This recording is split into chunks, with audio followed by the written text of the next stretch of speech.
Hello दोस्तों, आप सभी को जेम्स कोचिंग सेंटर में स्वागत है। मैं संतोष चौधरी।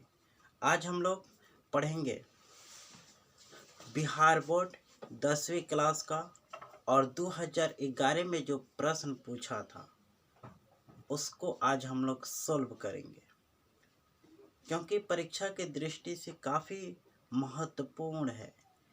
क्योंकि इसी पैटर्न पर जो ऑब्जेक्टिव पिछले साल पूछा है, इसी पर प्रश्न पूछ सकता है। ठीक है, तो आइए हम लोग शुरू करेंगे। 2011 में जो भी प्रश्न पूछा है उसको हम लोग देखेंगे।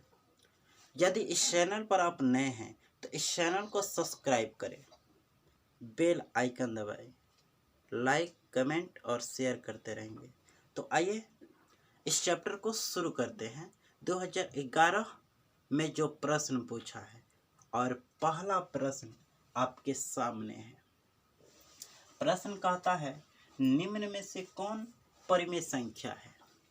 तो परिमेय संख्या के लिए आपको पिछले वीडियो में एक थ्योरी, जितने भी संख्या है सबको बता दिया गया है, जैसे सम संख्या, विषम संख्या, पूर्ण संख्या, भाज्य संख्या, अभाज्य संख्या, सबको। तो आइए शॉर्टकट में इसको समझाते हैं। परिमेय संख्या, परिमेय संख्या वैसी संख्या जो अंश बटा हर के रूप में हो, परंतु भाग देने पर पूरा पूरा कट जाए। भाग देने पर क्या हो, पूरा पूरा कट जाए। चाहे दशमलव पढ़ने के कुछ स्थान तक ही क्यों ना काटना पड़े, लेकिन कट जाना चाहिए। पहला नंबर। दूसरा इसका डेफिनेशन है वैसी संख्या जो रूट में हो और उसका पूर्ण वर्ग निकल जाए, यानी वर्गमूल जो हो परफेक्ट स्क्वायर रूट हो जाए, तो वैसी संख्या को आप कहेंगे परिमेय संख्या। ठीक है, तो आइए देखते हैं इसमें कौन है परफेक्ट वर्ग। तो आप देखते हैं √3 इसका पूर्ण वर्गमूल निकलेगा, नहीं निकलेगा, तो इसलिए यह आपका आंसर तो नहीं होगा। यहाँ पर देखते हैं √5 इसका भी पूर्ण वर्गमूल नहीं निकलेगा, तो ये भी आपका आंसर नहीं होगा। लेकिन यहाँ पर है √6, तो इसका भी पूर्ण वर्गमूल नहीं निकलेगा। अब बच गया एक ही ऑप्शन 2√2 बटा √2, तो ये √2 से √2 कट जाएगा, तो बचेगा क्या 2। ठीक बा, ये आपका हो गया √2। यही आपका, इसके नीचे 1 कर देंगे p/q, तो यह आपका आंसर हो जाएगा, क्योंकि यह p/q के रूप में प्राप्त हो गया। ठीक है, तो चलिए ये आपका पहला प्रश्न था। आइए दूसरा प्रश्न देखते हैं 2011 में जो पूछा है। आइए दूसरा प्रश्न कहता है किसी धनात्मक पूर्णांक a और b के लिए ab का मस गुने ab का लस निम्न में से किसके बराबर है। ठीक है, तो यानी यह जो संख्या है ab का मस गुने ab का लस, तो आप जानते हैं कि पहली संख्या हो जाएगा। ये क्या होगा, पहली संख्या, पहली संख्या। b होगा आपका दूसरी संख्या, दूसरी संख्या। ठीक है, a और b पहली संख्या, a b पहली संख्या और दूसरी संख्या, दो संख्या दिया है। तो यहाँ पर आप सूत्र पहले से पढ़े होंगे, पहली संख्या गुने दूसरी संख्या, दूसरी संख्या बराबर HCF गुने LCM। ठीक है, पहली संख्या आपको दिया है a है, दूसरी संख्या b है, और HCF गुने LCM ये दिया है, इतना ही। यानी a, b का मस दिया है नहीं, और ये लस दिया है, ए बी का लस। तो आंसर पूछ रहा है इतना का आंसर आपका हो जाएगा इतना। ठीक है, ये हम लोग शुरू में ही पढ़े हैं। इतना का आंसर कितना होगा इतना। यदि यहाँ पर 7 और 6 दे दे, इसका लसा गुने 7 6 का इतना, तो यहाँ पर क्या करेंगे 7 गुने 6 कर देंगे। ठीक है, इसको तो सेम उतारेंगे, 7 6 42, तो आपका आंसर इतना हो जाता। यदि कोई अंक होता तो आप उसको गुना करा के आंसर बना सकते हैं। तो आइए, यह था दूसरा प्रश्न जो 2011 परीक्षा में पूछा है। तो आइए अब देखते हैं तीसरा प्रश्न। चलो देखते हैं, प्रश्न आपके सामने है। तीसरा प्रश्न कहता है घात 1 वाले बहुपद कहलाता है। यानी जिस बहुपद का घात 1 हो उसे क्या कहते हैं। तो आपको थ्योरी पढ़ा दिया गया होगा बहुपद से संबंधित, यानी उसमें पढ़ाए होंगे चर के बारे में, अचर के बारे में, और इन दोनों से मिलकर बने व्यंजक को बहुपद कहते हैं। बहुपद के टाइप यानी पॉलिनोमियल ऑफ टाइप। पॉलिनोमियल के प्रकार कितने प्रकार के होते हैं, तो बताया गया होगा जिस बहुपद का घात 1 हो उसे कहते हैं रैखिक बहुपद।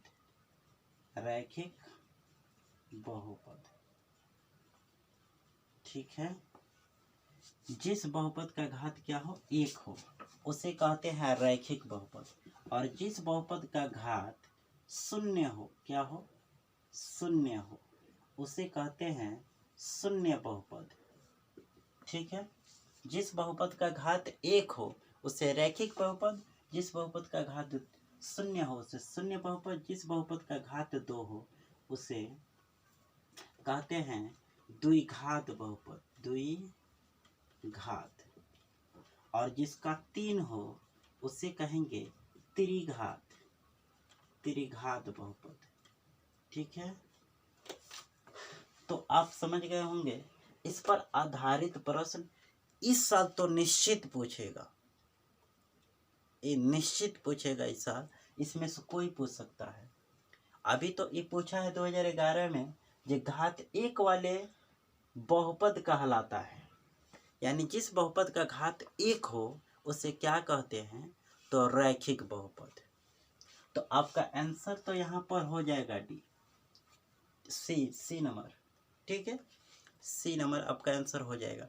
लेकिन परीक्षा में आपको इस साल कोई भी प्रश्न ऐसे पूछ सकता है, जे बताओ जे घात 2 वाले बहुपद को क्या कहते हैं, तो आप कहेंगे द्विघात बहुपद कहते हैं।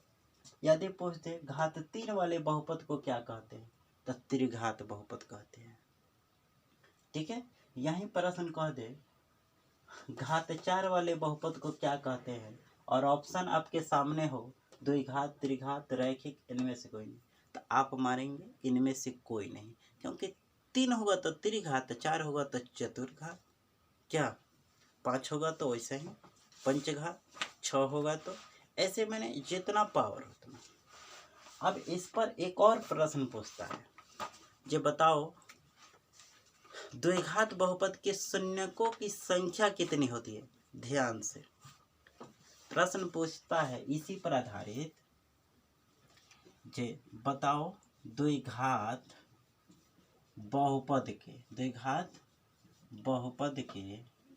शून्यकों की संख्या कितनी होती है। ये भी प्रश्न बहुत ही इम्पोर्टेंट है। ऑप्शन आपको देगा 0, 1, सी में 2, डी में 3। चलो बताओ द्विघात बहुपद के शून्यकों की संख्या कितनी होती है। तो इसके लिए आपको लिखाया गया होगा और पिछले क्लास में बताया गया होगा कि जितना बहुपद का घात होता है उतना ही शून्यकों की संख्या होती है। याद रखेंगे, ऐसे प्रश्न बार बार पूछता है। जितना बहुपद के शून्यकों की संख्या होगी उतना ही जितना घात होगा उतना ही शून्यकों की संख्या होगी, बस। तो इसमें क्या कहता है, द्विघात।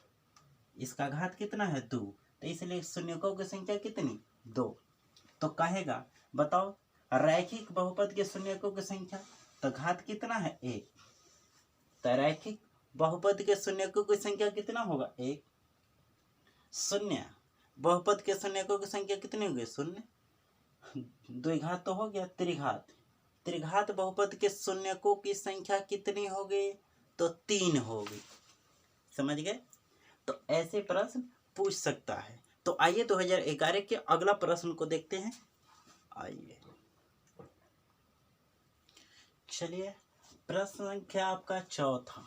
कहता है त्रिघात बहुपद का सबसे मानक रूप है, माने स्टैंडर्ड उसका जो रूप है, मानक रूप कौन है इसमें से। तो सबसे पहले आपको पता होना चाहिए रैखिक बहुपद का मानक रूप आपका होता है ax plus by plus c।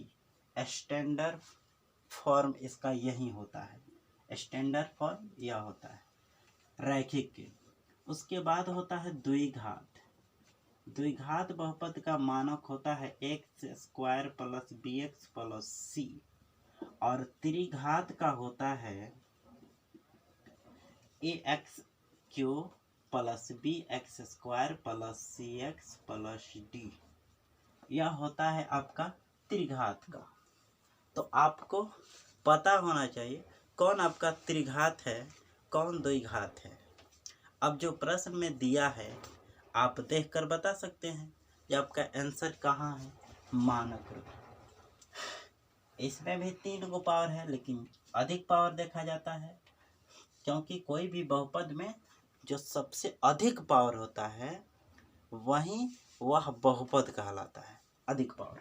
तो इसमें 2 अधिक पावर है तो ये द्विघात हो सकता है।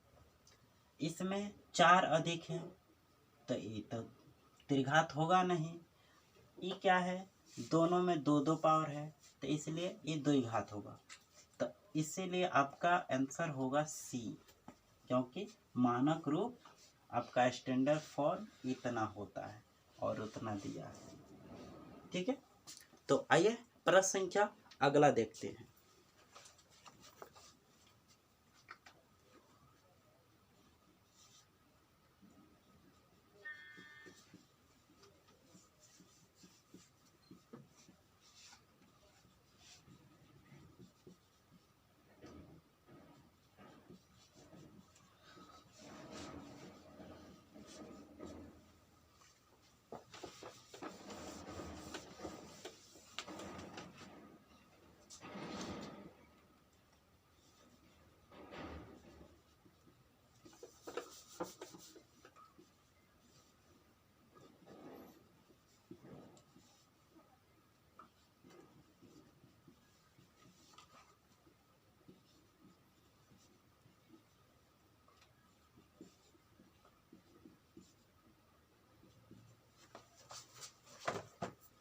चलो देखते हैं इस प्रश्न को।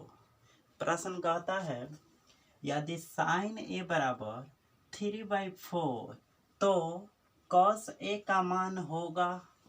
इसमें से बताना है कौन कॉस ए का मान होगा। तो आइए सबसे पहले समझते हैं, उसके बाद आप ट्रिक का इस्तेमाल करेंगे। तो आइए देखते हैं। सबसे पहले दिया क्या है, साइन ए बराबर 3/4 आ कहता कॉस ए के मान निकालो। तो इसके लिए 2 मेथड है। आइए पहले पहला इस्तेमाल करते हैं। 1 माइनस साइन स्क्वायर ए होता है कि नहीं होता है। कैसे होता है, तो आपको पता होना चाहिए sine square theta plus cos square theta equal to 1। ये प्लस है, उधर जाएगा तो माइनस में, तो इधर बचेगा कॉस स्क्वायर थीटा बराबर 1 minus sign square theta. Square है तो चढ़ जाता है रूट, स्क्वायर है तो क्या चढ़ता है, रूट। हो गया, तो कॉस थीटा का मान आपका हो गया 1 माइनस साइन स्क्वायर थीटा। यही इस्तेमाल हमने कर दिया, ठीक बा। तो हो गया 1 माइनस साइन थीटा का मान तो दिया है 3/4 इसका होल स्क्वायर, तो हो जाएगा 1 बार 3 तिरका 9 और 4 चौका 16। इसके नीचे 1 लेके भिन्न के क्रिया करेंगे, 16 भिन्न के क्रिया, 16 कम 16, 16 से 1 में गुना 16 और 1 से 9 में गुना इतना। तो हो गया आपका 16 में से 9 घटी 7 और बट्टा 16। 7 के तो वर्गमूल ना निकली रह जाए, लेकिन 16 का वर्गमूल निकल जाएगा, इसलिए आपका ये आंसर प्राप्त हुआ। ठीक है, ये आपका फर्स्ट मेथड था। आइए सेकेंड मेथड देखते हैं, जो उसको कैसे बनाएंगे। तो आ जाओ, आपको दिया है साइन ए बराबर 3/4 दिया है ना, आ कर है कॉस का मान निकालो, कॉस ए के ये फार्मूला होला साइन के इतना, आयकर का होला इतना होता है, आप तो पहले से जानते हैं। ठीक है, और आपको 3 गो सूत्र लिखाए थे, त्रिकोणमिति जब पढ़ाए होंगे, अभी भी वीडियो होगा देख सकते हैं इसी चैनल पर, और उसमें बताए थे पाइथागोरस के सूत्र मेन यह होता है P square plus B square, H square बराबर होता है इतना। तो हमने क्या बोला, एच का मान निकालना हो तो P square plus B square root under में। दूसरा बताया था पी बराबर root under H square minus B square, और तीसरा लिखाया था बी निकालना हो तो direct H square minus P square कर देना। बताया था ना, बताया था, याद है? यदि है तो आ जाओ। एच का मान तो बच्चा लो दिया है, कितना है तो 4 है, लेकिन बी का मान नहीं दिया है। बी का मान तो ये फार्मूला लगाओगे ना, root under H square minus P square.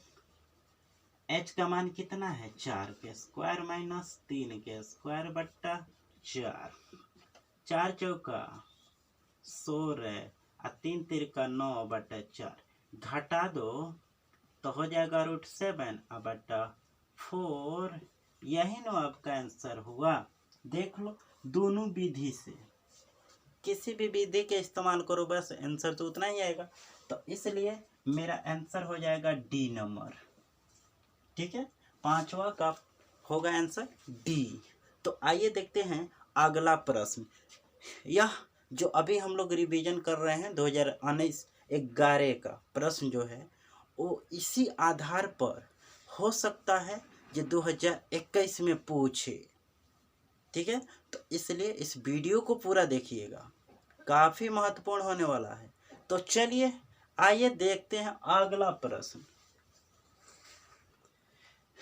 आइए देखते हैं, और आपके सामने प्रश्न है 6ठा नंबर प्रश्न। tan a बराबर होगा, यानी tan a आपको सूत्र लिखाया गया होगा पूरक कोणों का अनुपातिक सूत्र। पूरक कोणों का अनुपातिक सूत्र आप जानते होंगे, जो tan आपका कॉट में जाता है। ठीक है, tan कॉट में, कॉस सेक में और साइन कॉसेक में, ऐसा ही ना होता है? गड़बड़ है क्या? साइन कॉस में जाता है, नहीं, साइन आपका जाता है कॉस में। ठीक है, और कॉसेक को हो या सेक को हो, ये एक में होता है। ठीक है, पूरक कोणों के अनुपाति के लिए इस सूत्र है। तो आप देख सकते हैं tan किस में जाएगा, कॉट में, तो इसमें tan दिया है तो tan किस में जाएगा, सेक में तो जाएगा नहीं, कोसेक में और कॉस में, इसमें नहीं जाएगा, इसलिए इसका पहला ही आंसर होगा। ठीक है, 2011 में जो प्रश्न पूछा है उसका 6ठा नंबर प्रश्न, और 6ठा का आंसर हो जाएगा पहला। अगला प्रश्न देखते हैं, काफी महत्वपूर्ण है, यह काफी इम्पोर्टेंट है, परीक्षा में बार बार पूछता है ऐसा प्रश्न। क्या कहता है, किसी बिंदु की एक्स अक्ष से दूरी उस बिंदु का कहलाता है। यानी एक्स अक्ष का दूरी क्या कहलाता है, यही बताना है। तो कभी एक्स पूछता है तो आप कहेंगे एक्स अक्ष की दूरी आपको भुज कहलाता है। क्या कहलाता है, कोटि कहलाता है। एक्स अक्ष की दूरी क्या कहलाता है, तो एक्स अक्ष का कोटि होता है, कोटि। और वाई अक्ष होगा तो इसका होगा भुज। ठीक है, इसको याद रखेंगे। परीक्षा में प्रश्न कहेगा एक्स अक्ष तो आप कोटि पर आंसर मारेंगे, वाई कहेगा तो भुज पर करेंगे। ठीक है, यदि परीक्षा में प्रश्न कहेगा एक्स अक्ष तो कोटि और वाई अक्ष कहेगा तो भुज, इसको थोड़ा सा याद रखेंगे। तो चलिए, सातवां का प्रश्न, सातवां के आंसर होगा बी। अगला प्रश्न, निम्न में से कौन वृत्त के क्षेत्रफल का सूत्र है। तो सबसे पहले वृत्त का क्षेत्रफल, वृत्त का क्षेत्रफल आपका होता है पाई आर स्क्वायर और परिधि होता है 2 पाई आर। एक और परिधि लिख सकते हैं पाई डी। आर निकालना हो तो डी बटा 2 कहेंगे। यदि आपको डी निकालना है तो 2r कहेंगे। ठीक है, 2r। Any problem? यदि डी कहेगा तो 2r लिखेंगे। ठीक है, क्षेत्रफल कहेगा तो इतना, परिधि कहेगा तो इतना या इतना भी कह सकते हो। त्रिज्या कहेगा तो डी बटा 2 कहेंगे। अब परिधि कहेगा, सॉरी डायमीटर यानी व्यास कहेगा तो 2r कहेंगे। ठीक है, तो आइए, इस प्रकार वृत्त के क्षेत्रफल का सूत्र हो जाएगा C number answer, pi R square. अगला प्रश्न है 9वां नंबर, संचयी बारंबारता वक्र कहलाता है या कहलाती है। तो क्या कहलाती है, त्वरण कहलाती है। तो इस प्रकार आपने देखा 2011 में जो प्रश्न पूछा था, और काफ़ी इस पर आधारित प्रश्न आपको निश्चित मिलेगा 2021 के परीक्षा में। तो इसलिए इस वीडियो को एक बार नहीं, 2 बार नहीं, कम से कम 3 बार देखिए, और इसमें जो भी नियम बताया गया है उसको अपने कॉपी में नोट करिए, और देखेंगे उस दिन परीक्षा हॉल में इसी में से कुछ प्रश्न लड़ेंगे। तो चलिए, हम लोग फिर मिलेंगे अगले वीडियो में। धन्यवाद।